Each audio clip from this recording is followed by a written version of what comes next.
Bien, alguien la semana me preguntó por qué. Me dice, ¿por qué Efesios otra vez? Hace 10 años, cuando recién llegamos aquí, estudiamos Efesios en la escuela dominical. Teníamos aparte la escuela dominical y fuimos viendo verso a verso, casi detalle a detalle, diseccionamos bastante la carta y esto nos ayudó a entender mucho. Y alguien me decía, yo todavía me acuerdo de algunas de esas clases y mencionó algunas de los puntos que estuvimos mencionando hace ya bastante tiempo. Ni yo me acordaba cómo lo había encarado en ese momento. Pero esto es lo hermoso de la palabra del Señor. Podemos ir y volver cada vez a ella, no importa si ya hemos estado allí por mucho o poco tiempo, y el Señor nos vuelve a hablar de otra manera más profunda. Pero también ha sido porque yo tampoco soy el mismo de hace 10 años. Y no es que haya enseñado algo erróneo hace tiempo, pero el Señor ha estado transformando mi vida. Y lo que estuvimos estudiando el año pasado acerca de transformación y cambios, me llevó a leer nuevamente esta carta. La clase que estuve enseñando en la FEBU el semestre pasado me hizo leer otra vez esta carta, y no es que vi cosas diferentes, sigue estando allí lo mismo que está hace miles de años que se escribió esta carta, pero ahora con un corazón distinto, con un enfoque distinto al mirar, ya no diseccionar tanto, sino que abstraernos un poco y ver en el panorama de toda la carta qué es lo que el autor nos quiere decir. Bueno, vamos a estar algunas semanas estudiando qué es lo que el autor divino y humano también, Pablo, aquí quiere enseñarnos a nosotros en el día de hoy. Y si ha leído la carta de Efesios alguna vez, y si la estuvo leyendo durante estas semanas que le hemos ido anunciando que vamos a estar en este estudio, probablemente se da cuenta que la carta tiene una división natural donde nos muestra aparentemente mucha doctrina, los primeros 3 capítulos, y luego mucha práctica, el capítulo 4, 5 y 6, y se divide normalmente entre lo que es nuestra posición en Cristo y nuestra práctica, ¿no? Lo que dice constantemente en la carta de Efesios en Cristo, ¿no? Los primeros capítulos, y luego nuestro andar, como habla y comienza el capítulo 4, os ruego que andéis como es digno de la vocación con que fuiste llamados. Sin duda tiene esta idea, es una carta bastante doctrinal. Habla de muchas cosas. Hoy día precisamente vamos a ver muchos aspectos de la doctrina aquí, pero se ha ocupado muchas veces para hablar de esto, ¿no? ¿Cuáles son los aspectos doctrinales en cuanto a la salvación, en cuanto a la redención, ¿no? Y cosas que están allí precisamente en el primer capítulo. Muchas de ellas también generan alguna tensión teológica, ¿no? Y por supuesto eso también práctica en nuestra vida, pues hacemos o vivimos de acuerdo a lo que creemos. Pero mirándola en todo su panorama y tratando no de separarla, uno normalmente nosotros queremos separar porque nos es más fácil comprender. Cuando dividimos las cosas decimos, mira, esto habla de aquí de esto y en otra parte habla de otro tema, pero cuando vemos todos esos temas conjugados en una sola cosa, como es esta carta, decimos, bueno, entonces no es solamente este tema que quiero hablar de doctrina y después quiero hablar de práctica, o quiero hablar de salvación en el capítulo 2, ¿no? Y luego, por ejemplo, cómo vivir con los demás, tanto en la familia, con los hijos, con la esposa, con el esposo. Hay algo más. Y toda la epístola de Efesios, si hay un tema que traza cada uno de estos puntos, porque ¿qué cosa hace, o qué tema en particular hace que cada uno de estos subtemas que vemos en Efesios pueda atravesar cada uno de ellos con propiedad? De acuerdo con algunos autores, creo que esto es el tema de la iglesia.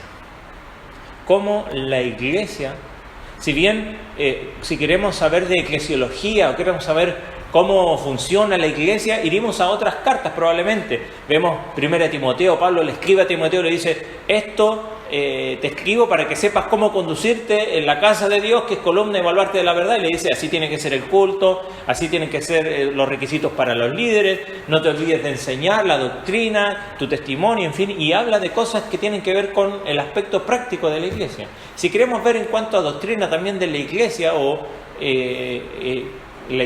Pablo quiere corregir alguna iglesia, lo hace, por ejemplo, escribiendo la primera carta a los Corintios por un asunto en particular. Sabemos que no eran muy maduros los hermanos allí, y Pablo les escribe diciendo, no les escribo como a espirituales, sino como a niños en Cristo, y trata un montón de situaciones allí prácticas, ¿no?, que tienen que ver con la iglesia, y sabemos cómo se lleva adelante la iglesia por cómo Pablo trata ciertos asuntos en estas cartas.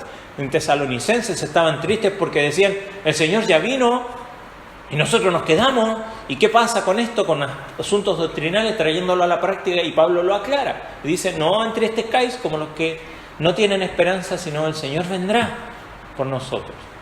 Y así vemos que escribe la carta a los Gálatas porque están volviendo atrás a los rudimentos de las prácticas de los judíos, circuncidándose, celebrando fiestas, y Pablo les dice, si sumamos algo más al Evangelio, eso es cero.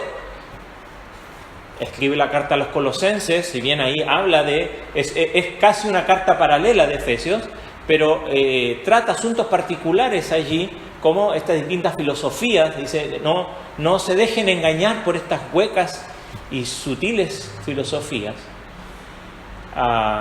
Y en cada una de estas cartas, en la mayoría, Pablo trata asuntos particulares, incluso menciona personas, ruego a Evodia y a Síntique que sean de un mismo sentir en Filipenses. Pero la carta a los Efesios es particular porque no menciona a nadie, no menciona algo en particular diciendo, este asunto se tiene que resolver de esta manera. Pareciera que es bastante general, aún incluso algunos creen que era una carta circular, ¿no? Hay varias copias de Efesios y algunas, pocas en realidad, han encontrado que no está en el primer versículo a los que están en Éfeso, sino que estaba en blanco para que ahí cada iglesia quedara, ¿no?, y se leyeran las iglesias y pusieran a los que están en Salto, ¿no?, o en cualquier otra ciudad. Pero si hay un tema, nuevamente lo mencionamos, que traza cada uno de estos puntos, es la iglesia. Por lo tanto, es una carta que puede ser muy importante para nuestra eclesiología bíblica. Cómo no solo funciona la iglesia, sino que qué es la iglesia, por lo tanto, qué se espera también de ella. Y citando a un autor, Snodgrass, dice, comentarista, tiene un lindo comentario de esta carta, dice, el principal propósito de Efesios es el de formar la identidad de su receptor. Porque en esta carta vamos a ver el surgimiento de una nueva comunidad donde se unen judíos y gentiles. Por lo tanto, hay una necesidad de estar fundamentados en un correcto entendimiento de esta nueva identidad que tienen en Cristo. Por lo tanto, si queremos saber cuál es el propósito de la carta, creo que de todos los propósitos que podemos ver, si hay uno muy importante, es de formar identidad en aquellos que están leyendo. Y hoy día nosotros estamos leyendo esta carta, la vamos a comenzar a estudiar, y creo que estoy de acuerdo en este sentido, porque Efesios propone, de alguna manera, a la luz de esta creación de esta nueva identidad en Cristo, una eclesiología de alguna manera basada en esa identidad recibida, pero también en la responsabilidad relacionada con ella. Porque me dice quién soy en Cristo, por lo tanto también hay una responsabilidad de saber quién soy en Cristo. Vaya conmigo a la carta a los Efesios, vamos a leer los primeros versículos y vamos a estudiar allí y vamos a desarrollar el mensaje del día de hoy. Efesios capítulo 1, del verso 1 al verso 14, yo voy a leer, acompáñenme usted allí en su Biblia con su lectura. Los primeros 14 versículos de Efesios dicen así: Pablo, apóstol de Jesucristo por la voluntad de Dios, a los santos y fieles en Cristo Jesús que están en Éfeso, gracia y paz a vosotros, de Dios nuestro Padre y del Señor Jesucristo. Bendito sea el Dios y Padre de nuestro Señor Jesucristo, que nos bendijo con toda bendición espiritual en los lugares celestiales en Cristo, según nos escogió en Él antes de la fundación del mundo para que fuésemos santos y sin mancha delante de Él, en amor, habiéndonos predestinado para ser adoptados hijos suyos por medio de Jesucristo según el puro afecto de su voluntad, para la alabanza de la gloria de su gracia, con la cual nos hizo aceptos en el amado, en quien tenemos redención por su sangre, el perdón de pecados, según las riquezas de su gracia que hizo sobreabundar para con nosotros en toda sabiduría e inteligencia, dándonos a conocer el misterio de su voluntad según su beneplácito, el cual se había propuesto en sí mismo de reunir todas las cosas en Cristo en la dispensación del cumplimiento de los tiempos, así las que están en los cielos como las que están en la tierra. En Él, asimismo, tuvimos herencia, habiendo sido predestinados conforme al propósito del que hace todas las cosas según el designio de su voluntad, a fin de que seamos para alabanza de su gloria, nosotros los que primeramente esperábamos en Cristo. En Él también vosotros, habiendo oído la palabra de verdad, el evangelio de vuestra salvación, y habiendo creído en Él, fuisteis sellados con el Espíritu Santo de la promesa, que es las arras de nuestra herencia hasta la redención de la posesión adquirida para alabanza de su gloria. Vamos a orar un momento. Señor, en este pasaje que acabamos de leer hay tanto que podemos aprender. Pero Señor, ayúdanos a comprender por qué Pablo, inspirado por el Espíritu Santo, escribe estos versos a esta iglesia o a estas iglesias, incluida nosotros hoy, aquí la iglesia de Salto, para enseñarnos y transmitir ese propósito del corazón de Dios también aún hoy, 2023, para enseñanza nuestra y también para exhortación, advertencia, consuelo y ánimo, Señor, en este tiempo para nosotros. Háblanos en el nombre de Jesús. Amén. Amén. Si se dio cuenta, hay esta idea que mencionábamos recién, que se repite muchas veces en estos pasajes y en el resto de la carta, que esta idea de en Cristo, en Cristo. Cuando nos dice allí que según nos escogió en Él, ¿no? En Cristo, que nos bendijo con toda bendición espiritual en los lugares celestiales, en Cristo, que nos hizo aceptos en el amado, que tenemos por medio de Jesucristo, y continuamente nos dice de reunir todas las cosas en Cristo, en Cristo, en Cristo. Y Efesios nos muestra de alguna manera que Dios está formando una nueva humanidad, no desechando la anterior y comenzando ahora de cero con una nueva creación que tendría Dios el poder de hacerlo, sino que ahora a través de Cristo, por medio del Espíritu, Dios comienza a hacer, y no que comienza, de alguna manera Dios termina ese plan que, como nos dice aquí, está establecido desde antes de la fundación del mundo. Ahora nos revela este misterio que antes en el Antiguo Testamento no estaba revelado, de hacer un pueblo para sí mismo, no importa si son judíos, si no son judíos, no importa su origen, no importa su condición. Dios culmina y establece su final o su último, o lo culmine de su plan, estableciendo una nueva humanidad en Cristo. Y es muy, si leyó toda la carta se va a dar cuenta que hay mucho de contraste de esto anteriormente, pero ahora, ¿no? Como nos dice ahí que en el capítulo 2 estábamos muertos en pecado, pero ahora estamos vivos. Antes estábamos separados de Cristo, pero ahora estamos en Cristo Jesús. Hemos sido acercados, antes éramos extranjeros, ahora somos conciudadanos. Más adelante, en el capítulo 4, dice que nuestra comprensión era oscura, pero ahora hemos sido puestos en este nuevo hombre, que antes éramos oscuridad, pero ahora somos luz en el Señor. Como este contraste de lo que éramos y ahora a lo que somos.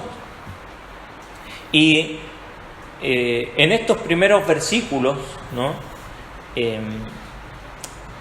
Donde Pablo está hablando de que tenemos una nueva vida en Cristo, en el día de hoy queremos ver en estos primeros 14 versículos cómo Dios tiene el propósito de mostrarnos a nosotros no solamente qué es esa nueva identidad en Cristo, sino por qué, cómo, para qué y cuáles son las consecuencias y responsabilidades de eso. John Stott, un gran comentarista, en su comentario de Efesios, él dice: la iglesia se encuentra en el centro del propósito eterno de Dios. No es una idea divina de último momento, no es un accidente en la historia, porque muchos piensan esto: no se reveló en el Antiguo Testamento, bueno, los judíos la rechazaron y el Señor se toma la cabeza y dice: bueno, ¿y ahora qué hago?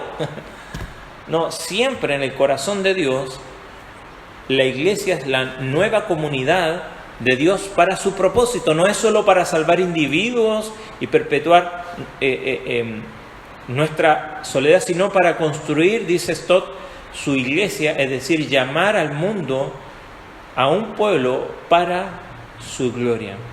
Otro comentarista, Steve Timmins, dice, hablando, ¿no?, de que cuando nos convertimos en cristianos pertenecemos a Cristo, a Dios, pertenecemos también a hermanos y hermanas en Él.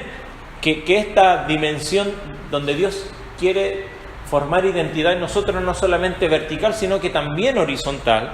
Y Él dice: no es que pertenezca a Dios y luego tome la decisión de unirme a una iglesia.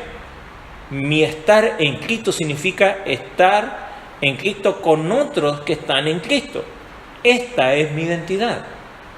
Esta es nuestra identidad. Si la iglesia es el cuerpo de Cristo, entonces no debemos vivir como cristianos incorpóreos o como islas. Muchas veces hablamos y decimos: yo soy cristiano.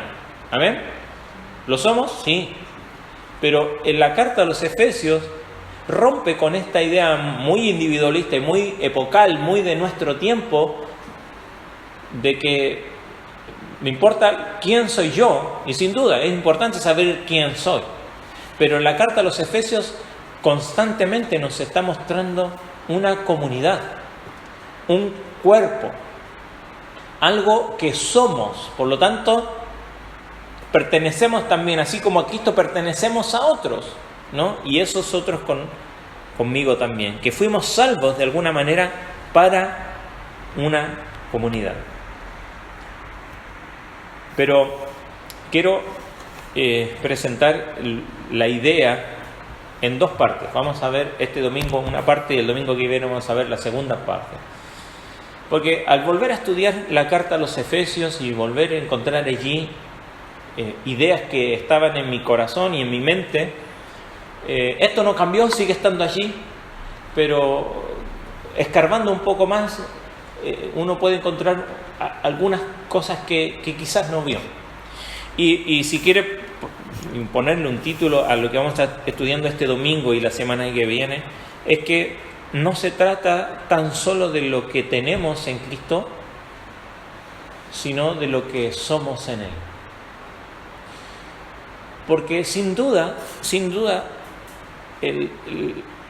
la manera de vivir del mundo y la manera de vivir nuestra nos dice constantemente que de acuerdo a lo que tenemos, ya sea material o incluso inmaterial, ya sean nuestros bienes materiales o nuestros bienes inmateriales, como puede ser nuestra educación,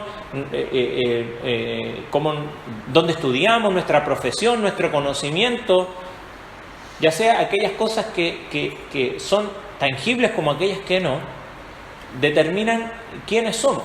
Y muchos dicen: bueno, si yo estudié X, ¿no?, yo estudié abogacía, entonces yo soy abogado. Incluso nosotros decimos: mira, él es ingeniero. Y consideramos a los demás quiénes son por lo que hicieron o por lo que tienen, por el título que tienen. Yo soy maestro, yo soy maestra, ¿no? O yo soy jubilado. Pero precisamente, como mencionamos en la introducción, esta carta intenta formar identidad a la iglesia. Que no simplemente la iglesia entienda: nosotros somos la iglesia, sino que cuáles son las implicaciones de esto. Y constantemente cuando vamos a estos primeros 14 versículos, vemos bendición tras bendición.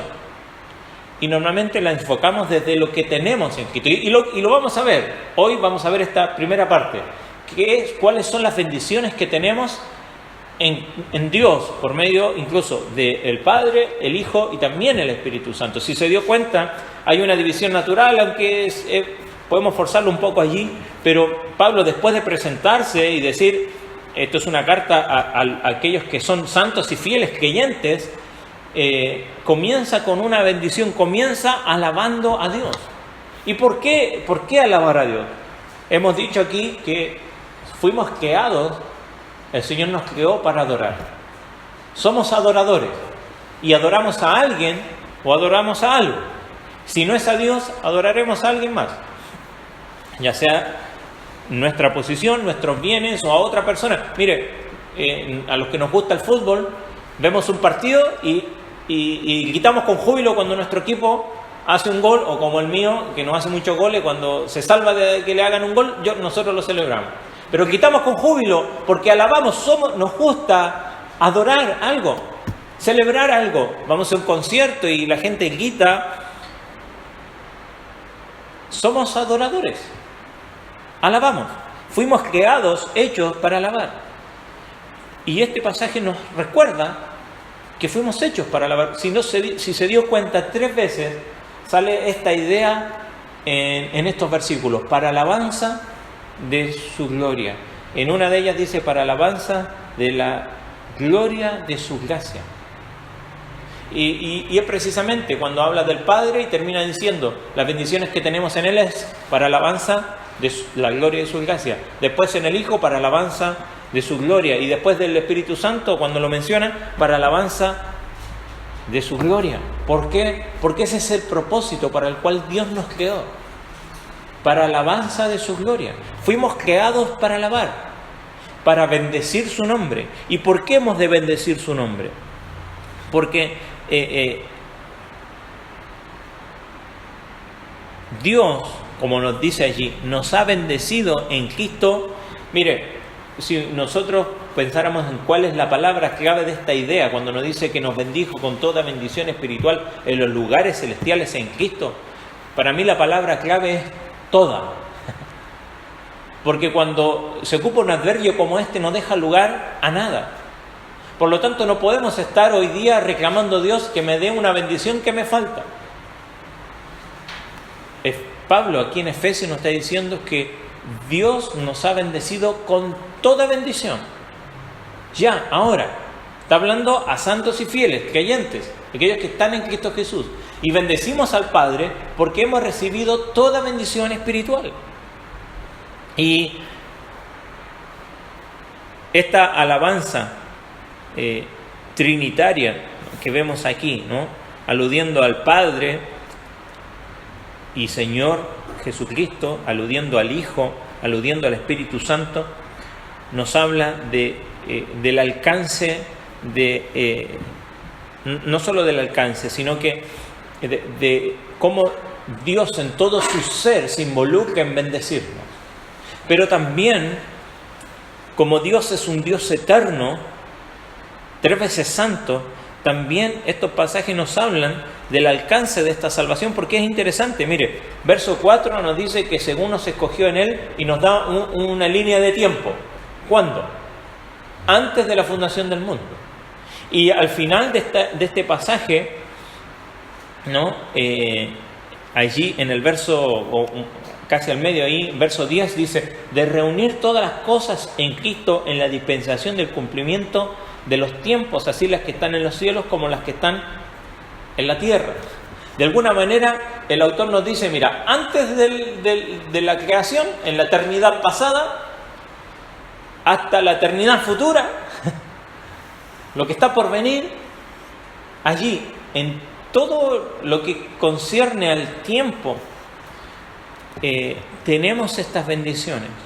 Desde la eternidad a la eternidad, como dice Moisés ahí en el Salmo 90, tú eres Dios, desde la eternidad a la eternidad. Y esa es la misma manera en cómo el autor habla del alcance de esta salvación o de esta bendición que tenemos en Dios. Entonces, es interesante que todo esto que está escribiendo Pablo, ¿no? Nos hicimos mucha introducción de la carta, pero Pablo lo está escribiendo desde la cárcel. Pablo está en la cárcel en Roma y está allí esperando ser juzgado.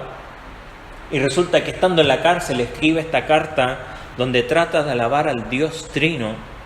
Y a pesar de que el cuerpo de Pablo estaba en la cárcel, su corazón estaba gozoso, bendiciendo y gloriándose en los cielos. Y esto nos traza a nosotros que una aplicación, porque independiente de nuestras circunstancias, independiente de lo que estemos pasando, gozosas o tristes, Dios es digno de alabanza. Amén. Y lo que nos muestra el texto es que cuáles son las razones por las que hemos de alabar y bendecir a Dios. Mire, lo primero que nos dice del verso 3 y 4 es que hemos sido elegidos por el Padre. Hemos sido elegidos por el Padre, y de esto podríamos hacer 20 predicaciones respecto a la elección. Pero como dijimos, queremos abstraernos y ver el panorama completo. ¿Por qué Pablo se toma aquí en un... Normalmente Pablo en sus primeros versos, cuando escribe cartas, normalmente son saludos, bendiciones, y uno diría, Pablo se dedicó aquí a escribir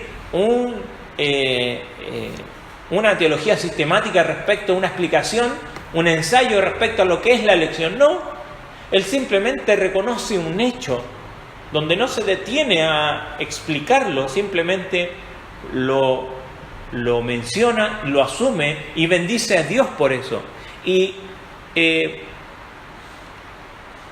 nos dice ahí que nos escogió en Él, en Cristo, antes de la fundación del mundo, para que fuésemos santos y sin mancha delante de Él, habiéndonos predestinado para ser adoptados hijos suyos por medio de Jesucristo, según el puro afecto de su voluntad, para alabanza de la gloria de su gracia, con la cual nos hizo aceptos en el amado. Mucho se habla acerca de la elección, bien y mayoritariamente a veces mal o incompleto.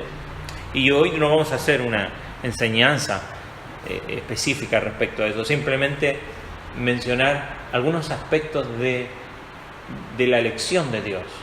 Porque Pablo nos dice, bendecimos al Trino Dios porque el Padre nos escogió. Ahora, ¿cuál es la naturaleza de toda esta elección? Y hay algunas observaciones acerca de que podemos encontrar respecto a la naturaleza de la elección de Dios. Y la primera que viene a mi corazón y a mi mente es que debemos admitir que esto es un gran misterio. Y eso nos debe llenar de asombro. Muchas veces intentamos explicar a Dios.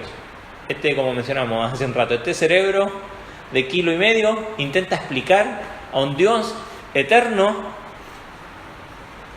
insondable en sus juicios.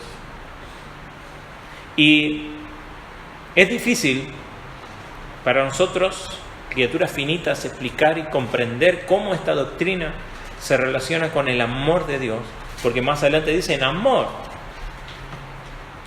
por todas las personas y su imparcialidad, así como también se relaciona con las elecciones humanas.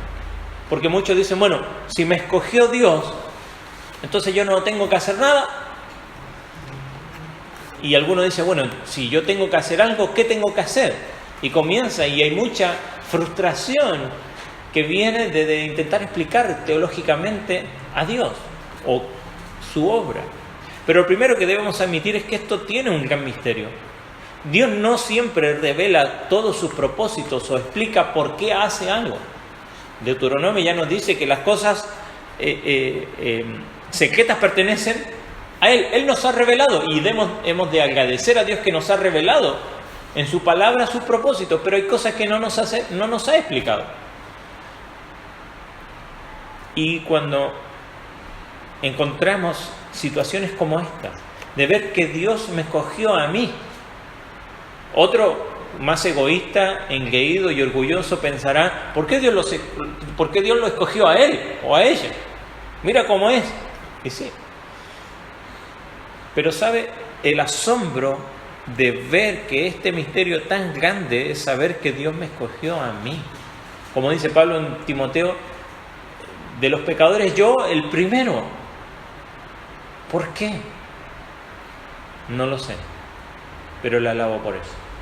No me escogió porque era bueno, no me escogió porque sabía que yo iba a creer, no me escogió por ninguna razón que hay en mí. Simplemente bendigo a Dios, dice Pablo, porque el Padre me escogió. Pero lo más interesante, y por eso no lo queremos ver en algo individual, si usted se da cuenta, los pronombres que ocupa no es según me escogió en él, dice según nos escogió. ¿Por qué? Porque de vuelta la carta de Efesios lo que intenta es formar una identidad comunitaria, una identidad de iglesia, y esto nos debe llenar de asombro. Segundo, si bien queremos afirmar este misterio, también esto nos da a conocer parte de los atributos de Dios. Por lo tanto, la doctrina de la elección nos muestra quién es Dios y cómo es Él. Y nos dice que Él es amoroso, ¿no? Porque nos dice en amor nos predestinó, que Él es soberano, porque allí nos dice en el verso 5, nos predestinó para ser adoptados hijos suyos según el puro afecto de su voluntad. A Él le plació hacerlo porque Él puede hacerlo. Pero la Biblia dice que nadie busca a Dios. No hay justo ni en uno. Es Él. Siempre Él tiene la iniciativa de la salvación. También nos dice no solamente que es amoroso y es soberano, sino que Él es misericordioso, porque esta es una expresión de su gracia para los pecadores. Dios no nos eligió por nada bueno que haya en nosotros. Romanos 5:8, mas Dios muestra su amor para con nosotros en que, siendo aún pecadores, Cristo murió por nosotros. Y también nos muestra que Él es sabio, porque la elección de Dios es una expresión de su sabiduría. Por lo tanto, así como hemos de llenarnos de asombro con esta doctrina de la elección, hemos de conocer a Dios en su carácter amoroso, bondadoso, soberano, misericordioso, y alabar a Dios por eso. Pero no solamente en lo contemplativo, sino que aún incluso en lo práctico, porque este pasaje también muestra la necesidad de una creencia personal en el Evangelio. Más adelante, cuando habla del Espíritu, dice, verso 13, en Él también vosotros, habiendo oído la palabra de verdad, el Evangelio de vuestra salvación, y habiendo creído en Él, fuiste sellado.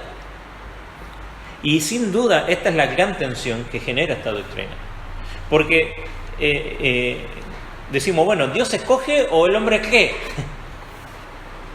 Y le preguntaron, creo, una vez a Spurgeon cómo conciliaba estas dos explicaciones, estas dos posiciones. Y dice, no es necesario reconciliar a dos buenos amigos. No va una contraria a la otra. El Evangelio nos muestra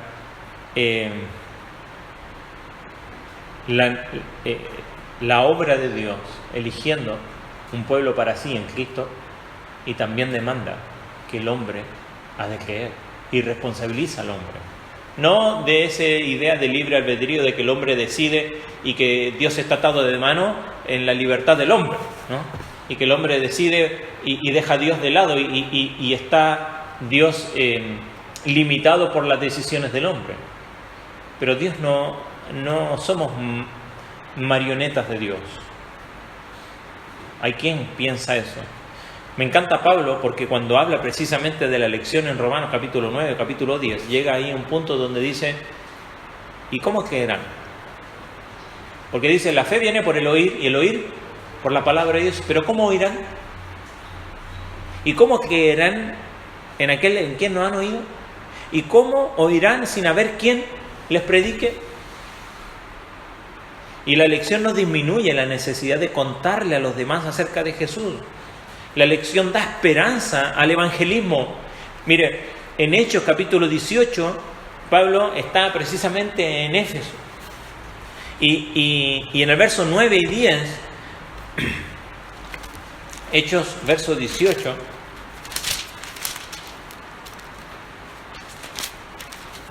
está en Corinto.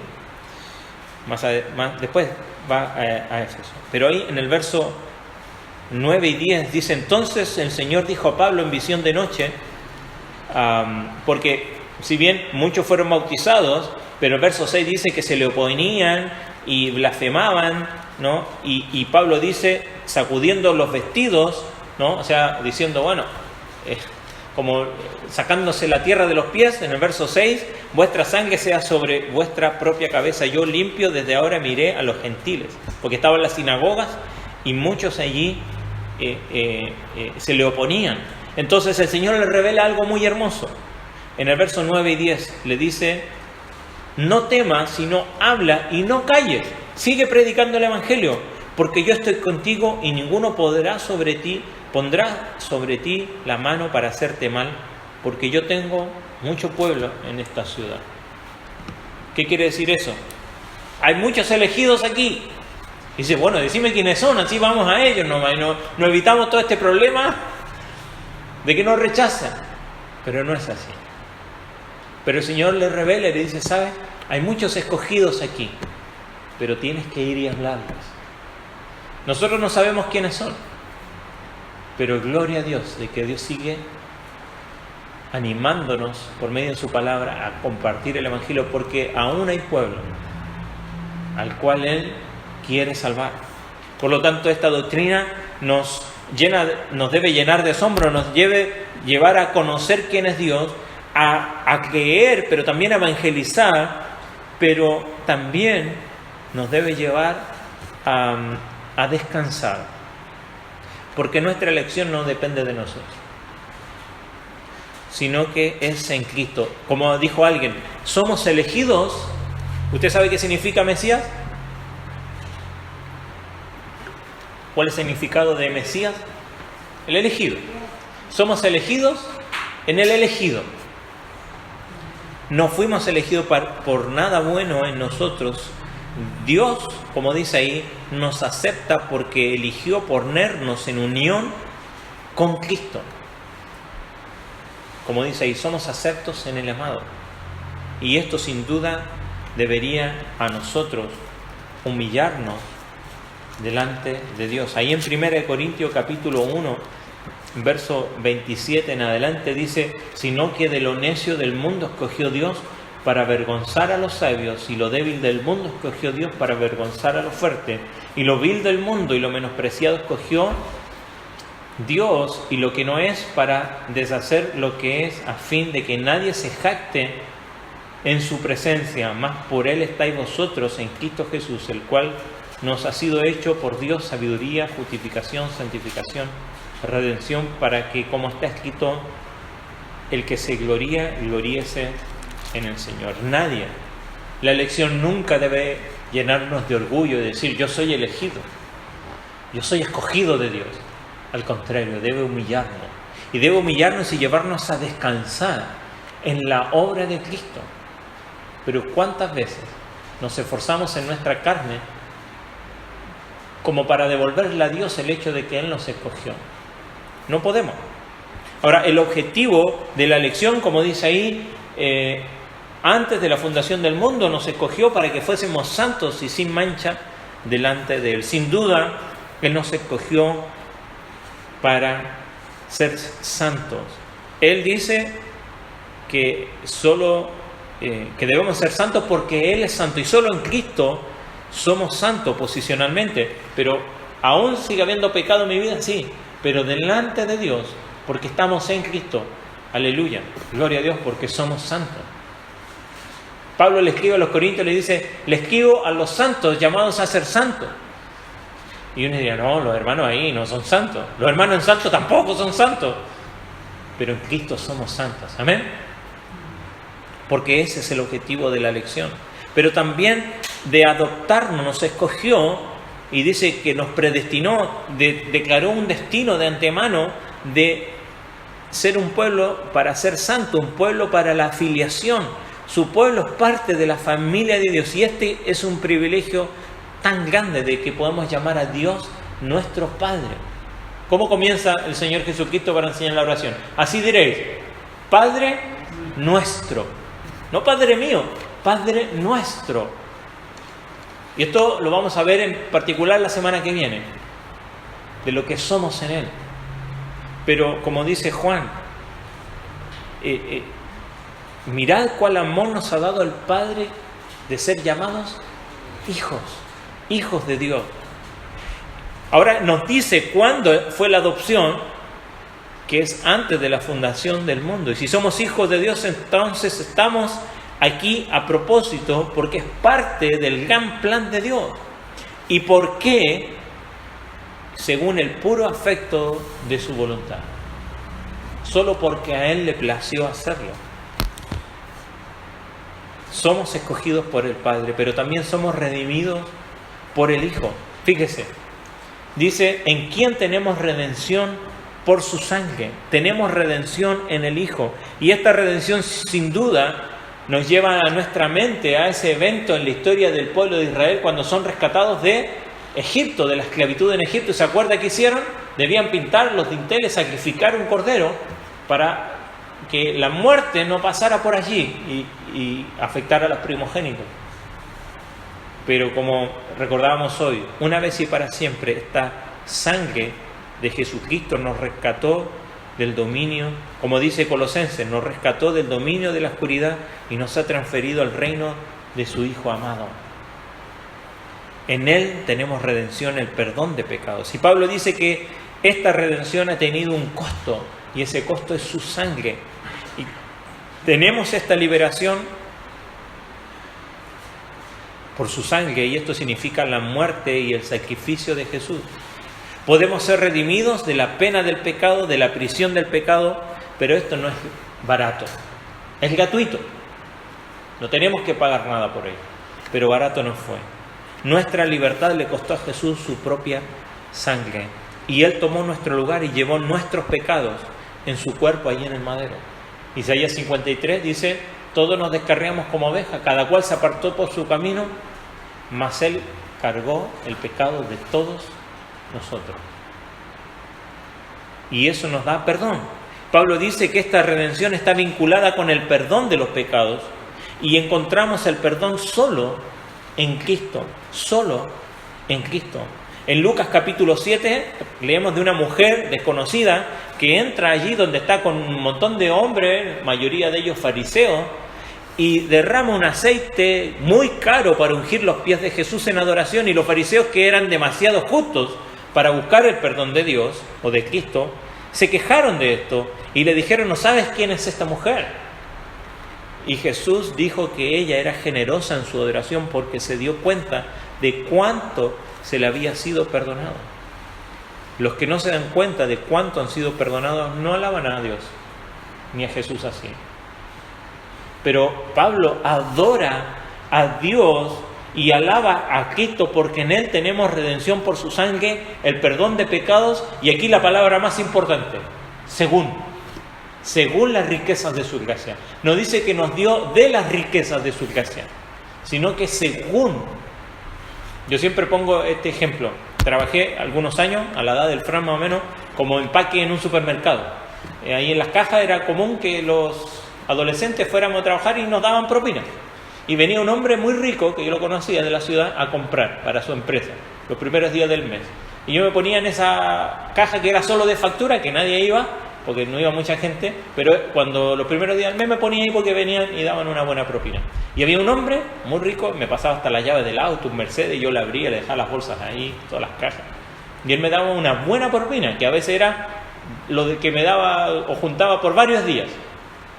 Y a pesar de que era bastante, él me daba de su riqueza, no según su riqueza, porque si fuera según su riqueza me hubiera dado el auto probablemente, o mucho más.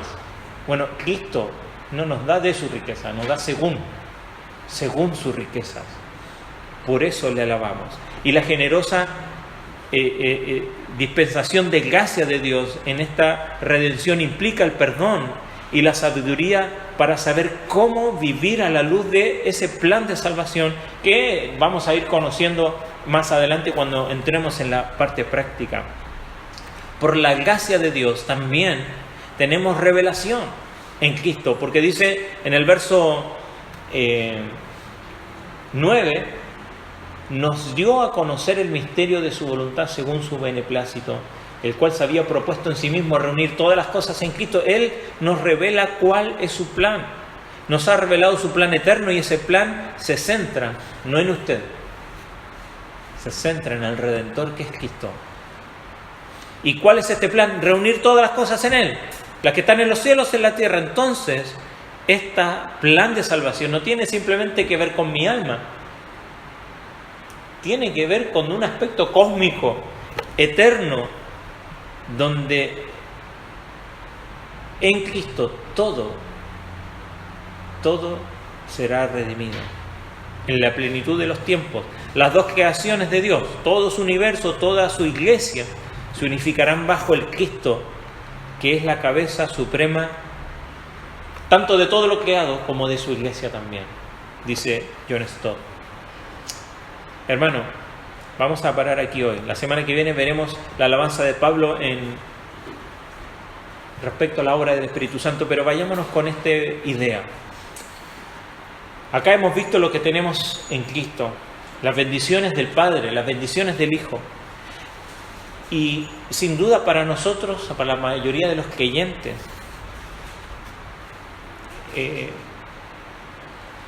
nos equivocamos procurando hacer. Hay un comentarista, hay un hombre que escribió un libro no un comentario, pero sí un lindo libro basándose en la carta a los Efesios. Y él no lo divide en dos, ¿no? Esta idea de posición y práctica, sino que lo divide en tres. Y da 3 verbos para cada una de estas ideas. Dice sentarse, andar y estar firme. Me llamó mucho la atención que él, en la primera parte, más que hablar de posición, hablara de esto, de sentarse. Porque normalmente cuando hablamos de la vida cristiana, nuestra respuesta es: ¿qué tengo que hacer? ¿Qué hago? Aún incluso adorar, alabar es: yo tengo que hacer algo. Y muchas veces nos equivocamos procurando andar a fin de poder sentarnos y descansar. Mira, yo voy a hacer algo, hago una cosa y luego ya con eso como que estoy bien. Pero muchas veces simplemente para callar nuestra conciencia, que nos acusa y nos recuerda de que no somos dignos, de que nuestras obras no son suficientes, pero aún así intentamos hacer antes de sentarnos. Y lo interesante de esta carta es que primero nos invita a sentarnos. El raciocinio humano, dice este autor, nos dice que si no andamos, no alcanzaremos nuestro objetivo. ¿Qué podemos lograr sin esfuerzo? ¿Cómo es posible avanzar si no nos movemos? Pero la vida de fe es una cosa extraña. Si al comienzo nos esforzamos por hacer, nada logramos. Si nos afligimos por obtener, perdemos todo. La razón está en que el cristianismo se inicia no con mucho hacer, sino con un gran consumado es. Y dice que por eso Él se sentó a la diestra de Dios Padre y nos invita a nosotros a sentarnos. Y Él da un ejemplo. Y con esto termino. Dice: esto ha sido norma divina desde el principio. En la creación Dios obró desde el primer día hasta el 6º y el 7º descansó. Podemos decir que durante esos 6 días Dios estaba muy ocupado, pero terminada la tarea que se había impuesto, cesó de obrar. El 7º día vino a ser el sábado de Dios, el descanso de Dios. Pensemos en Adán. ¿Cómo se relacionaba su posición con ese descanso de Dios? Se nos narra que Adán fue creado en el 6º día. Evidentemente, pues, no tuvo parte alguna en aquellos primeros 6 días de trabajo, porque su existencia comenzó al final de ellos. El 7º día de Dios no era en realidad sino el primero de Adán. Mientras Dios obró 6 días y después disfrutó su sábado, la vida de Adán comenzó con el sábado. Puesto que Dios obra antes de entrar en el descanso, el hombre primero tiene que entrar en el descanso de Dios y recién entonces puede obrar.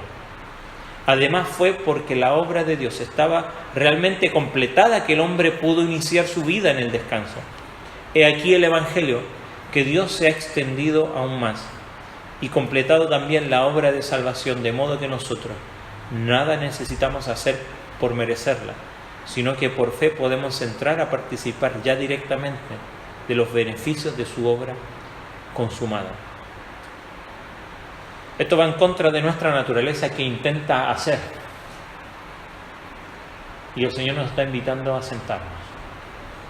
Y nos dice, descansa, entiende lo que eres, para luego andar. Y todas estas bendiciones que tenemos en Cristo, porque las tenemos en Cristo, pero muchas veces, ¿qué hacemos nosotros con las cosas que tenemos? Bueno, tenemos que cuidarlas, o nos esforzamos para tenerlas. Bueno, ninguna de estas cosas. Tenemos que trabajar para tenerlas. Por eso es que no es tanto lo que tenemos en Cristo, sino lo que somos en Él. Y eso lo vamos a terminar de ver la semana que viene. Pero le animo. ¿Está esforzado?